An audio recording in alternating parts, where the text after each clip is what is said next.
जय Hind, good morning. आप देख रहे हैं बाहू एक्सप्रेस। मैं हूं आपके साथ शुभम लंगे।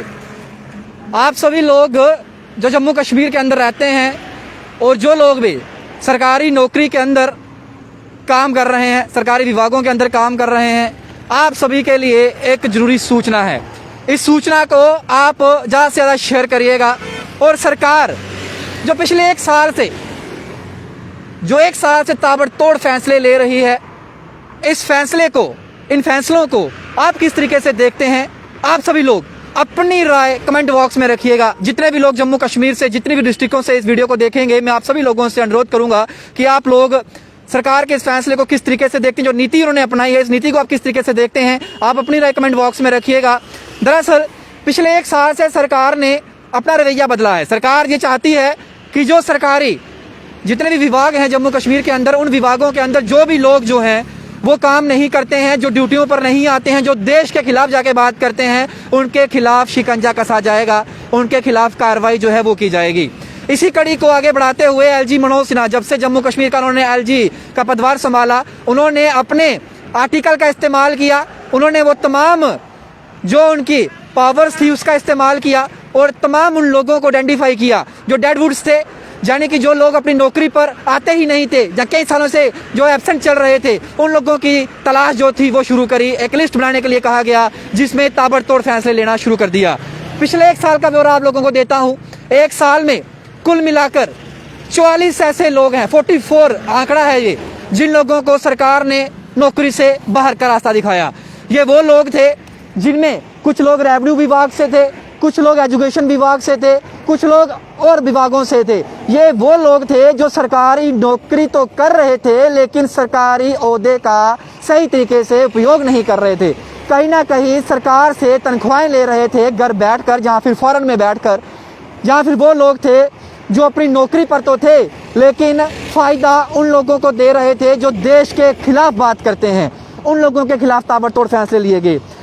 2 मई से शुरुआत करता हूँ। 2 मई 2021 पहला गवर्नमेंट एम्प्लॉयज टर्मिनेट किया गया। 5 मई 2021 एक असिस्टेंट प्रोफेसर, एक नायब तहसीलदार, इन दोनों को नौकरी से बाहर का रास्ता दिखाया गया। इसके बाद 3 मई की बात करता हूँ, तो 3 मई की अगर बात करूँ तो एक रेवेन्यू ऑफिसर और 2 टीचर्स जो थे, इन्हें भी नौकरी से बाहर निकाल दिया गया।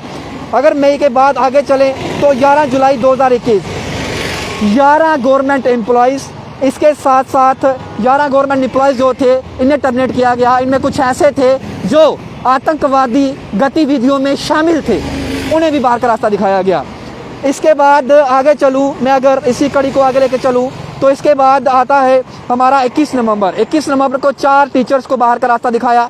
23 नवंबर 2021 2 और टीचर्स को बाहर का रास्ता दिखाया। इसके बाद 4 दिसंबर 2021 13 सरकारी मुलाजिम, इन्हें भी सरकार ने बाहर का रास्ता दिखाया। ये भी नौकरी पर एब्सेंट थे, जहाँ फिर किसी वजह से ये इन्वॉल्व थे किसी और गतिविधियों में, तो इन्होंने कहा कि आप घर से बाहर बैठिए। इसके बाद 3 दिन पहले ही मैंने आपको एक अपडेट दिया, जिसमें 9 और सरकारी मुलाजिम थे, इन्हें भी बाहर का रास्ता दिखाया। सरकार ने कहा कि आपको सरकार ने कहा है कि तनख्वाह दी थी, अब आप उसका ब्यौरा दीजिए और आपको अब नौकरी पर आने की कोई भी ज़रूरत नहीं है, आप घरों पे बैठिए। बड़े काबिल लोग हैं हमारे जम्मू कश्मीर के अंदर, बड़ा यूथ है जो पढ़ा लिखा खज्जल हो रहा है, उनको हम नौकरी देंगे, आप बाहर बैठिए, घर बैठिए। और आज जिस समय मैं आपसे बात कर रहा हूँ, एक और सरकारी टीचर है जिसे टर्मिनेट कर दिया गया है अपनी नौकरी से। कुल मिलाकर ये आंकड़ा एक साल का जो है वो 44 है। और सरकार ने निर्देश दिए हैं उच्च अधिकारियों को, तमाम विभागों के, आइडेंटिफाई करिए पिछले कई सालों से जो लोग अपनी नौकरी पर नहीं आ रहे, जिन लोगों के ऊपर करप्शन चार्जेस हैं, जो लोग सस्पेंड चल रहे हैं, जो लोग किसी न किसी गतिविधि में इन्वॉल्व हैं, अपनी नौकरी के प्रति वफादार नहीं है, उनकी लिस्ट बनाई जाए, डेडवुड्स को तलाश किया जाए, उनके खिलाफ कार्रवाई की जाएगी।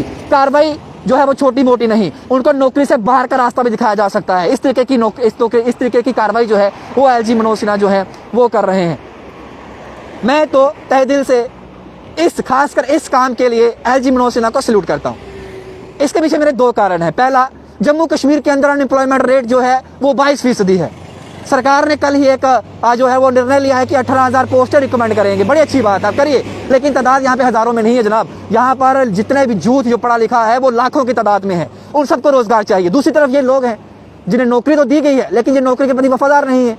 मैं सभी को नहीं बोल रहा हूँ, कई लोग हैं, 90% लोग ऐसे होंगे जो अपनी नौकरी के प्रति ईमानदार होंगे, जो अपनी नौकरी बड़ी भांति बड़ी ऑनेस्टी से कर रहे होंगे। मैं उन लोगों को सैल्यूट करता हूँ। लेकिन कुछ लोग कुछ लोग हैं जो लोग अपनी नौकरी पर तो आते हैं, जहाँ तो रिश्वतखोरी करते हैं, जहाँ फिर नौकरी से एब्सेंट रहते हैं, छुट्टियाँ 1-1 महीने की 2-2 महीने की लेते हैं, फिर फॉरेन चले जाते हैं, वहाँ बैठ के ऐशो आराम की ज़िंदगी जीते हैं और तनख्वाहें यहाँ से ले रहे हैं सरकारों से। यहाँ के बच्चे, उनका भविष्य जो है वो अंधकार में डाल रहे हैं। ऐसे लोगों के खिलाफ तो कार्रवाई करनी चाहिए। मैं कहता हूँ उनसे तनख्वाहें वापस लेनी चाहिए जितने साल की आपने दी है उनको। यहाँ का यूथ काबिल है, होनहार है, उसे मौका दीजिए। भली भांति बच्चों को पढ़ाएगा, भली भांति अपनी ड्यूटी है वो देगा। मैं तो यही कहूँगा आप लोगों से, एलजी मनोज सिन्हा के इस फैसले को तो आप शेयर करिए। कम से कम उन लोगों तक ये मैसेज पहुँचे जो लोग अपनी नौकरी के प्रति वफादार नहीं हैं, कि अगला नंबर आपका भी हो सकता है। अगर आप सोचते हैं कि हम सरकार ने हमें नौकरी दे दी, अब हम इस नौकरी पर इस तरीके से काबिज हो जाएंगे कि जब तक रिटायर नहीं होंगे हमारा कोई बाल भी बांका नहीं करेगा, तो आप गलत फहमी में हैं। आप जम्मू कश्मीर में रह रहे हैं और जम्मू कश्मीर के अंदर इस समय सरकार यूथ के बारे में थोड़ा सा तो सोच रही है, मैं ये कहूँगा। दूसरी तरफ जितने भी लोग JKSSB की तैयारी कर रहे हैं, मैं उन लोगों से भी अपील करूँगा। लगातार फ़ोन कॉल्स आ रहे हैं और वो बोल रहे हैं कि सर JKSSB का एग्जाम लेगी कि नहीं लेगी। देखिए, JKSSB एक ऑटोनोमस बॉडी है, वो अपना फैसला क्या लेगी क्या करेगी वो उस पर आप छोड़ दीजिए। आप अपनी तैयारी पूरी रखिए। कोविड के केसेस बढ़ रहे हैं, अगर JKSSB को लगेगा कि हम जो है वो नहीं कर सकते, पेपर नहीं ले सकते, बच्चे दूर दराज से नहीं पहुंच सकते, तो वो उसे पोस्टपोन करेगा। लेकिन आप अपनी तैयारी पूरी रखिए। एग्जाम होते हैं तो अच्छी बात है, नहीं होते हैं तो पोस्टपोन होंगे, आपको और समय मिलेगा, लेकिन आप अपनी तैयारी पूरी रखिएगा। आप अपनी तैयारी को जो है वो जो है उसमें कोई भी किसी तरीके की कमी जो है वो ना आने दीजिएगा। और आज जिस शख्स को director of school education Kashmir JNK ने टर्मिनेट किया है, उसका भी नाम बता देता हूँ। ये मिस डिम्पल टीकू जी हैं, टीचर हैं GSS जीवान के अंदर, श्रीनगर के अंदर। और government order number DSEK/3/B teachers/MZ/63/2020/3215 के तहत इन्हें टर्मिनेट किया गया है। और इन्हें अपॉइंट किया गया था डिपार्टमेंट के अंदर अंडर PM स्पेशल पैकेज के तहत जो कश्मीरी माइग्रेंट्स को दिया जाता है। ये 7/7/2018 से जो है वो पोस्टेड थी GS जीवान के अंदर। और ये जब पोस्ट हुई थी तो इन्हें 2/8/2018 को पोस्ट किया गया था, और तब से अगले दिन 3/8/2018 से जो है ये अनऑथराइज तरीके से एब्सेंट चल रही थी अपनी ड्यूटी। देखिए, यहाँ पर लोगों को नौकरी नहीं मिल रही और ये लोग पहले दिन नौकरी मिलती है, दूसरे दिन से एब्सेंट हो गए, तनख्वाह लेना शुरू कर दी और एब्सेंट हो गए। वाह जी वाह, अगर आपको नौकरी लेनी नहीं थी, बेचारे किसी और को लेने देते, आपने उसका भी भविष्य खराब किया। नौकरी ले ली और नौकरी पर गए भी नहीं। ऐसे भी लोग हैं हमारे जम्मू कश्मीर के अंदर जो किसी का हक मार जाते हैं।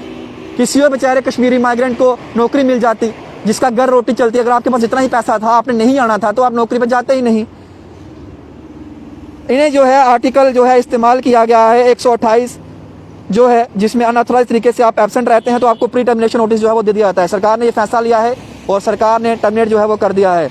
कुल मिलाकर आंकड़ा जो है वो 44 का हो गया है, इसे मिलाकर 45 का हो गया है। ये 1 साल की कार्रवाई है सरकार की जो जम्मू कश्मीर के अंदर की गई है।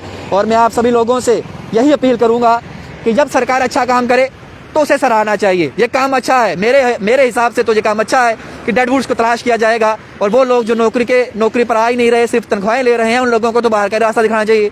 क्योंकि अगर एक टीचर को तनख्वाह दी जाती है तो जम्मू कश्मीर के अंदर तभी दी जा रही है कि आप पढ़ा रहे हैं बच्चों को, तभी दी जाएगी। अगर आप अपनी नौकरी पर ही नहीं आ रहे तो आपको तो बाहर का ही रास्ता दिखाया जाएगा जनाब, और क्या किया जाएगा। जो लोग ऑनेस्ट अपनी नौकरी पर, उन पर भी गलत जो है वो असर पड़ता है, उनके कैरेक्टर पे भी उंगलियां उठाई जाती हैं फिर इन्हीं लोगों की वजह से। इस वजह से सरकार के इस फैसले को सराहिए, वीडियो को शेयर करिए। यहाँ सरकार गलत है उसकी आलोचना करिए, हम खुद करते हैं, आप भी करिए। जनता है, डेमोक्रेसी है, जो गलत है उसे गलत कहिए, जो सही है उसे सही कहिए। लेकिन जब सरकार सही काम करे तो उसे सराहना भी चाहिए। तो इस बार सरकार ने जो काम किया है, जो बीड़ा उठाया है उन लोगों की आइडेंटिफिकेशन करने का, जो लोग अपनी नौकरी के प्रति वफादार नहीं हैं, उन लोगों को बाहर का रास्ता दिखाया जाएगा।